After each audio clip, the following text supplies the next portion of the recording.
आपको पता ही होगा कि शुद्ध सनातन हिंदू के खून में अशुद्धता आ ही नहीं सकती।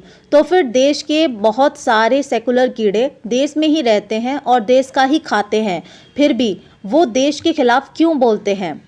दोस्तों, जवाहरलाल नेहरू से क्यों मिलता है बिग बी अमिताभ बच्चन का चेहरा? आज हम इस बात का खुलासा करने वाले हैं, इसलिए वीडियो को अंत तक देखिएगा।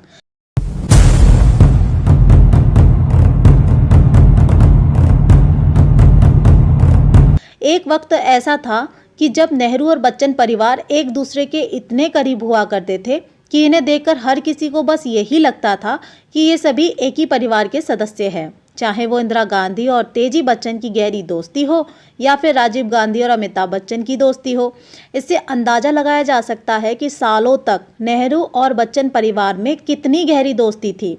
लेकिन यहाँ सवाल ये है कि नेहरू से क्यों मिलता है अमिताभ बच्चन का चेहरा, जबकि आप लोग जानते हैं कि अमिताभ बच्चन के पिता हरिवंश राय बच्चन हैं, जैसा अमिताभ बच्चन ने बताया है। आज़ाद भारत के पहले प्रधानमंत्री पंडित जवाहरलाल नेहरू के सदी के महानायक अमिताभ बच्चन का चेहरा आखिर इतना क्यों मिलता है, जैसे कि एक बेटे का चेहरा अपने पिता से मिलता हो? हेडलाइंस टुमारो के शोधकर्ता और उनके डीएनए रिपोर्ट के मुताबिक अमिताभ बच्चन जवाहरलाल नेहरू के बेटे हैं। दोस्तों, इस रिपोर्ट के मुताबिक तेजी बच्चन और जवाहरलाल नेहरू के बीच लंबे समय तक प्रेम प्रसंग रहा। कहा जाता है कि अमिताभ बच्चन इन दोनों के प्यार की निशानी है। उस वक्त जवाहरलाल नेहरू की बेटी इंदिरा गांधी और तेजी बच्चन के बीच गहरी दोस्ती हुआ करती थी, इसलिए अक्सर तेजी बच्चन अपनी सहेली से मिलने के लिए नेहरू के घर जाया करती थी। इंदिरा और तेजी दोनों अक्सर नेहरू के साथ खेलती थी और इसी खेल में ना जाने कब तेजी बच्चन और जवाहरलाल नेहरू एक दूसरे के प्रति आकर्षित हो गए, पता ही नहीं चला। तेजी बच्चन बेहद ही आकर्षक महिला थी और उनके आकर्षण से नेहरू खुद को बचा नहीं सके। डीएनए रिपोर्ट के मुताबिक दोनों के प्रेम प्रसंग के चलते अमिताभ का जन्म हुआ, लेकिन अपने राजनीतिक रसूल के चलते नेहरू अमिताभ को अपना नाम नहीं दे सकते थे, इसलिए उन्होंने अपने शिष्य हरिवंश राय बच्चन से तेजी बच्चन की शादी करवा दी। मतलब आम के आम और गुठलियों के दाम। सन 1941 में हरिवंश राय बच्चन की पहली पत्नी का देहांत हो चुका था, इसलिए उन्होंने तेजी बच्चन से शादी कर ली और अमिताभ बच्चन को अपना नाम दे दिया।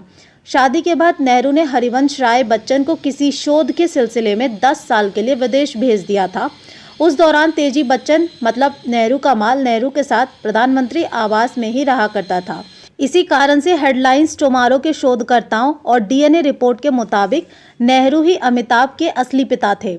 अब आपके समझ में आ ही गया होगा कि जिस प्रकार से जिहादी डायरेक्टर्स ने मुल्लाबुड में दीवार फिल्म में एंग्री यंग मैन नाम का जो नायाब तोहफा दिया था, उसमें वो इसलिए भगवान के साथ झगड़ा करता है और 786 के बिल्ले को शौचालय में भी लेकर साथ घूमता है, मगर असल में वो उस 786 के बिल्ले के चक्कर में पड़ने के कारण ही मारा जाता है। अगर वो अल्लाह के पाखंड में अटके बगैर भागता रहता तो शायद अपनी जान बचा लेता। इस वीडियो को देखकर आपको समझ में आ ही गया होगा कि खून में आई हुई अशुद्धता ही मनुष्य को कायरता प्रदान करती है, क्योंकि एक शुद्ध सनातनी अपनी गर्दन कटवा लेगा मगर अपने धर्म के सामने कभी समझौता नहीं करेगा।